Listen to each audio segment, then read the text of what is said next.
Good morning, everyone. Welcome to today's session. I'm excited to introduce our topic, Group Communication, Unit V today. We'll explore the fundamentals of how people communicate within groups, the importance of effective communication, and some key concepts that help us work better together. In the next few slides, we'll cover the core ideas and practical insights to enhance our understanding of group dynamics. Let's get started. Let's talk about group communication. Essentially, it's the process where members of a group exchange information, ideas, and opinions. The main goal here is to work together effectively to reach shared objectives. One of the most important ways we do this is through meetings. Meetings serve as a key platform for group communication because they bring everyone together to discuss progress, brainstorm solutions, and stay aligned. So, when we think about group communication, think of it as the backbone of teamwork. It's how we share, collaborate, and move forward. This understanding helps us see why effective communication during meetings can make a huge difference in achieving our goals. Let's take a closer look at what an agenda is. Essentially, it's a list of items we plan to discuss during a meeting. Having an agenda helps everyone know what topics will be covered, which keeps the meeting focused and efficient. It's important because it ensures we stay organized and on time. Now, some key points about preparing an agenda. It should be prepared before the meeting so everyone has time to review it. It's usually organized by listing topics in order of importance, so the most critical items are addressed first. Also, serial numbering helps keep things clear and easy to follow. Another important aspect is that the agenda is typically sent out along with the meeting notice. This way, all participants come prepared and know what to expect. Remember, an effective agenda is a crucial tool for managing meetings smoothly and making sure we cover everything we need to efficiently. Let's talk about the minutes of meeting, which are essentially the official written record of what happened during a meeting. They include key details like the decisions that were made, the discussions that took place, and the actions that need to be taken moving forward. It's important to note that these minutes are written after the meeting has concluded, ensuring accuracy and clarity. They should be concise but thorough, capturing all the essential information without unnecessary detail. Some of the key components include the time, date, and place of the meeting, as well as the attendees and any resolutions that were agreed upon. Once the minutes are prepared, they are typically signed by the chairperson or the secretary to validate the record. Understanding how to accurately document these minutes is crucial because they serve as the official record and can be referred to later for clarity or accountability. This process helps keep everyone on the same page and supports effective follow-up on action items. Now let's look at the concept of a hybrid meeting. In this setup, some participants are in a physical room together, while others join remotely using their devices. This approach has become increasingly common, especially as it offers flexibility for everyone involved. A meeting itself is simply a planned gathering of people to discuss issues, make decisions, or solve problems. Whether we're meeting in person or virtually, the purpose remains the same: collaboration and communication. In-person meetings involve people physically coming together, often around a table, creating a face-to-face environment that can foster immediate interaction. On the other hand, virtual meetings connect participants online through technology like video conferencing or even just phone calls, making it possible to include people from anywhere in the world. Understanding these different formats and types helps us to adapt our approach depending on the situation, ensuring effective communication and collaboration no matter the setting. When we talk about objectives, it's essential to clearly define the purpose of the meeting right from the start. Are we here to make decisions, solve problems, share important information, or perhaps brainstorm new ideas? Knowing the objectives helps everyone understand what we're aiming for and keeps us focused throughout the discussion. When objectives are clear, participants can come prepared, which makes the meeting more productive and efficient. Moving on to participants, it's important to invite only those who are relevant and necessary for the meeting's goals. This might include decision makers who can approve actions, subject matter experts who provide insights, stakeholders affected by the outcomes, and team members who will carry out the work. Assigning roles beforehand is also crucial, whether it's a chairperson to steer the discussion, a note-taker to record key points, or someone to present specific topics. This organization helps the meeting run smoothly and ensures that everyone knows their responsibilities, making the most of our time together. All right, let's talk about timing first. It's really important to choose a day and time that works for everyone involved. We want to make sure no one is left out or forced to join at an inconvenient moment. Also, keep in mind that meetings shouldn't drag on too long. Aim for about 30 to 60 minutes. That way, we stay focused and efficient. Communicating the scheduled time in advance is key so everyone can plan accordingly. Additionally, creating a clear agenda with time limits for each item helps keep us on track and ensures we cover everything without rushing or running over. For virtual meetings, don't forget to share the platform link and access instructions ahead of time. That way, everyone can join smoothly without last-minute hiccups. Now, moving on to the venue. Selecting the right place is just as crucial. We want a spot that's comfortable and free from distractions, somewhere people can focus and contribute effectively. Make sure there's enough seating, good lighting, and the necessary audio-visual equipment if needed. And if your meeting requires internet access, double-check that the connection is reliable. All these elements help create an environment where participants feel at ease and engaged. When we think about the overall success of our meetings, the venue plays a big role in fostering a productive atmosphere. All right, let's talk about leading meetings and why the role of the chairperson is so crucial for success. First and foremost, starting on time sets the tone and shows respect for everyone's schedules. Reviewing the agenda and objectives at the beginning helps everyone stay on track and understand what we aim to accomplish. Encouraging participation from all attendees is key. This way, we get diverse perspectives and more innovative ideas. Throughout the discussion, it's important to keep things focused and avoid distractions, ensuring we use our time effectively. If conflicts arise, managing them politely and professionally keeps the meeting productive and maintains a positive atmosphere. At the end, summarizing key points and decisions helps reinforce what was agreed upon and clarifies next steps. Assigning action items and responsibilities ensures accountability and keeps momentum going after the meeting. And finally, closing on time respects everyone's schedules and leaves a good impression. By following these guidelines, the leader helps ensure meetings are efficient, engaging, and aligned with our overall goals. Now, let's talk about media management. This involves communicating with the media to share information with the public in a professional manner. It's about building and maintaining a positive relationship with journalists and news outlets so they can accurately and effectively convey your message. Key points include being clear, consistent, and transparent in your communications. It's also important to understand the media landscape and tailor your messages to different outlets and audiences. Remember, effective media management helps shape public perception and trust, which is essential in any crisis or public-facing situation. So, connecting this to our overall theme, mastering media management is a vital part of strategic communication, ensuring that your message is not only heard, but also understood and trusted. Today, we're talking about the press release, which is essentially a written statement that we give to the media to announce something newsworthy. It's an official document designed to share important information with journalists and news outlets in a clear and professional way. A good press release typically features a clear headline that grabs attention right away. It also includes the date and the place from where the announcement is made. The introduction should answer the essential questions, the 5 Ws.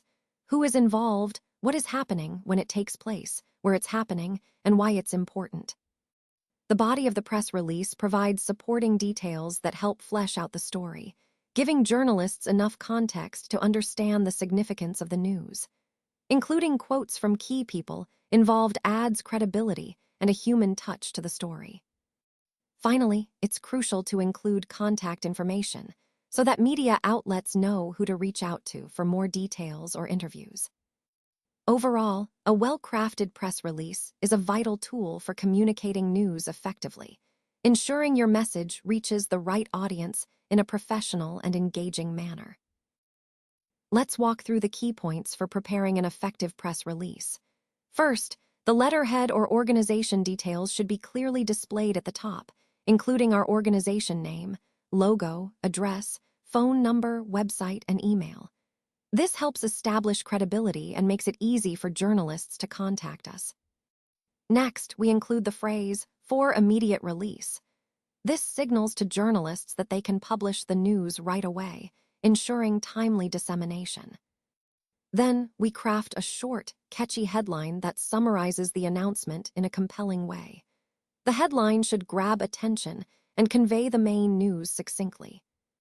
Optionally, we can add a subheadline below the main headline to provide additional context or detail, further enticing the reader to learn more. Following that, the date line indicates the city, state, and date of the release, helping to situate the news geographically and temporally. The introduction or lead paragraph is crucial. It covers the essential 5W. Who is involved, what is happening when it occurs, where it takes place, and why it matters. This paragraph sets the tone and answers the key questions up front. The body paragraphs then provide more detailed information, background, features, relevant statistics, or highlights of the event or announcement. This section builds on the initial hook and provides depth. Including quotes from our CEO, spokesperson, or officials adds credibility and a personal touch, making the message more engaging and trustworthy. The boilerplate is a brief description of our organization, just 2 to 3 lines. That gives context about who we are and what we do.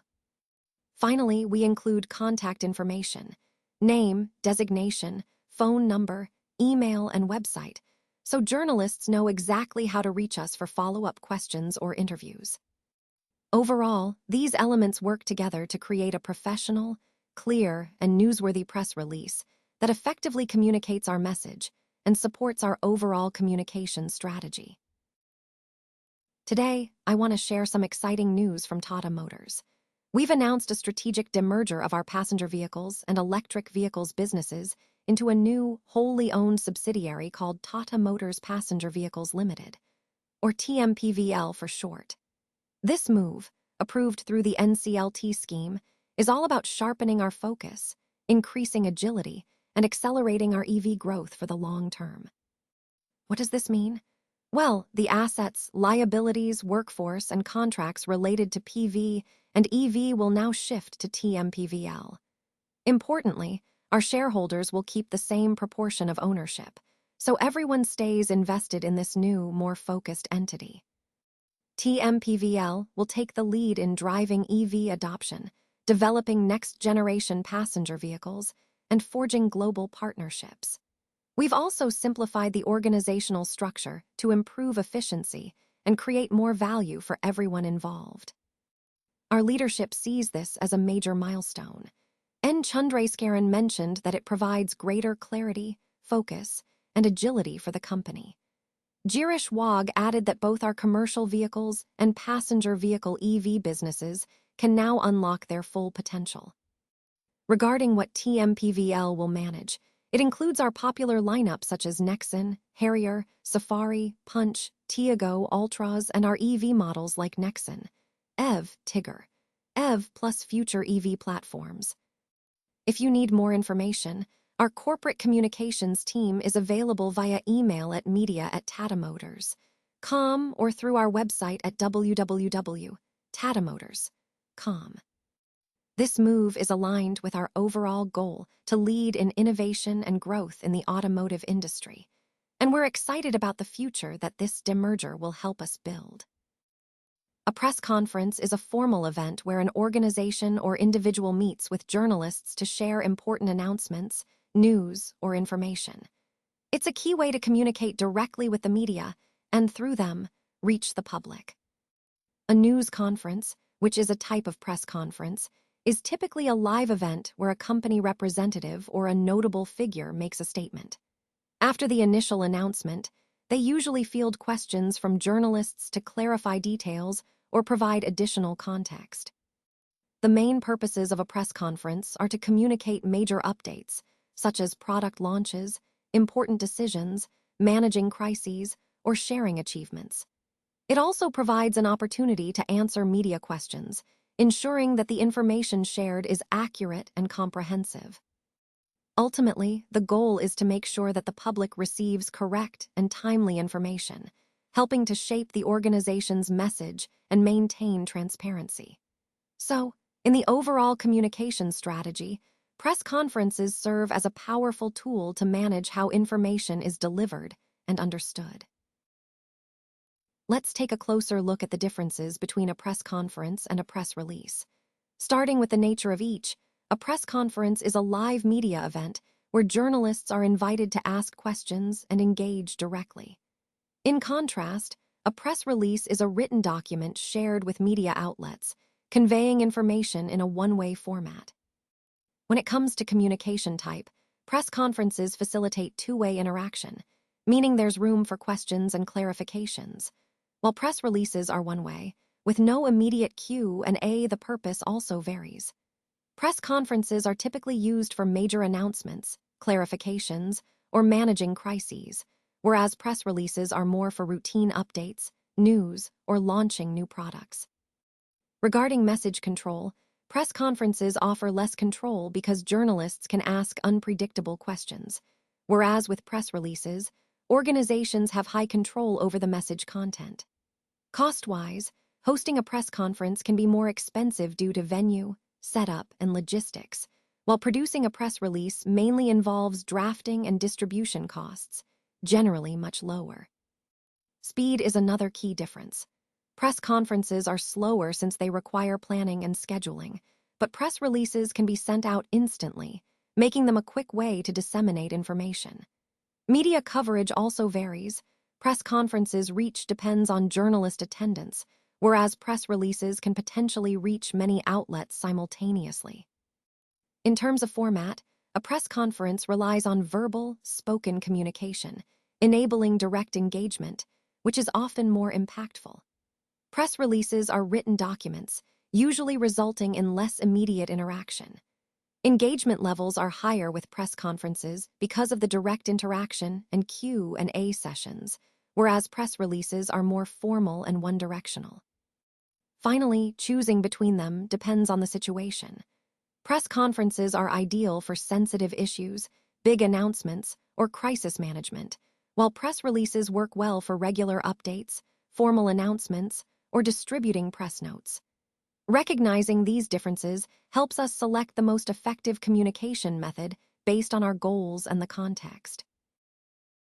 A media interview is essentially a conversation between a spokesperson and a journalist, which can happen one-on-one or with a panel. The main goal here is to communicate specific views, clarify any issues that might arise, or even promote products and services. It's a strategic way to shape how the public perceives a brand or an issue. There are different types of media interviews to consider.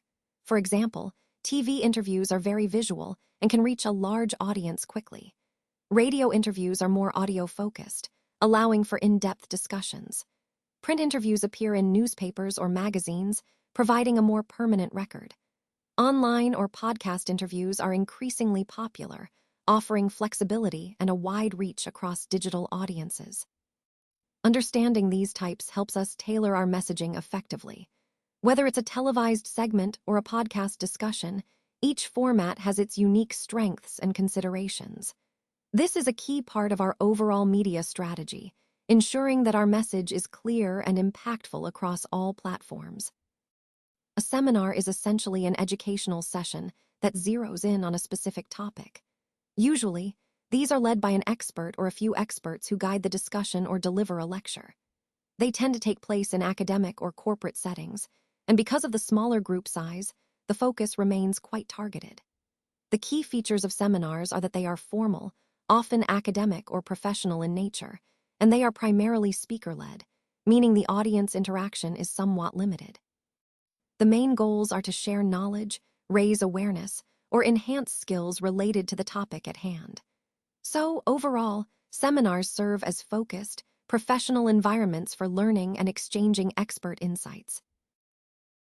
A workshop is really a highly interactive, hands-on learning session. It's not just about listening, it's about actively engaging with the material. These sessions are designed to be practical, giving you the opportunity to learn or practice a specific skill in a real-world context. You'll find that they often include hands-on activities, group exercises, and problem-solving tasks that help reinforce learning. One of the key features is the focus on practical activities, where you get to apply concepts directly. Group tasks are also central, encouraging collaboration and sharing different perspectives. Real-life exercises make the experience more relevant and memorable, helping you see how to implement what you learn immediately. Another important point is that workshops usually have smaller groups. This setup promotes better engagement, allowing for more personalized feedback and active participation. Overall, workshops are a powerful way to deepen your understanding and develop skills in an interactive, supportive environment that connects directly to real-world applications. A large-scale, formal event bringing together people with a shared professional or academic interest. These gatherings are designed to foster knowledge exchange and collaboration among attendees. They typically involve multiple speakers, presentations, panels, and plenty of networking opportunities. Such events often last several days, providing ample time for in-depth discussions and relationship building. A conference, in particular, is a major formal gathering of professionals who come together to share their knowledge, research, and ideas. You'll notice that conferences feature multiple sessions, including various speakers and panel discussions, which cover diverse topics within a field. Participants usually come from different organizations or regions, creating a rich environment for diverse perspectives. One of the main goals of these events is networking and professional collaboration, helping attendees grow their connections and advance their work. Overall, conferences are essential for staying current, learning from peers, and fostering innovation within any industry or discipline. Let's take a moment to talk about business etiquette. It refers to the expected behavior, manners, and professional conduct we should demonstrate in a workplace or business environment. Essentially, it's how we present ourselves and interact with others to create a respectful and productive atmosphere. This includes proper communication, both verbal and written, which means being clear, polite, and professional in how we speak and write. Dressing appropriately and grooming ourselves will also play a vital role in making a positive impression. Respectful behavior and punctuality are key. Showing respect to colleagues and clients, and being on time helps build trust and professionalism. Additionally, email, phone, and meeting etiquette are critical. For example, using polite language in emails, answering calls professionally, and being prepared for meetings all contribute to a smooth workflow. Finally, cultural sensitivity and workplace ethics remind us to be aware of and respect diverse backgrounds and uphold integrity in all our interactions. Overall, mastering business etiquette is essential because it underpins our professional reputation and fosters a positive work environment. It aligns with the broader goal of being effective, respectful, and trustworthy in our business relationships. Prepared by Vinod Goswami. goswamiv505@gmail.com. +9 18755072430. Thank you all for your attention today. I hope you found this presentation insightful and useful. Please feel free to reach out if you have any questions or need further information. Once again, thank you for your time and interest.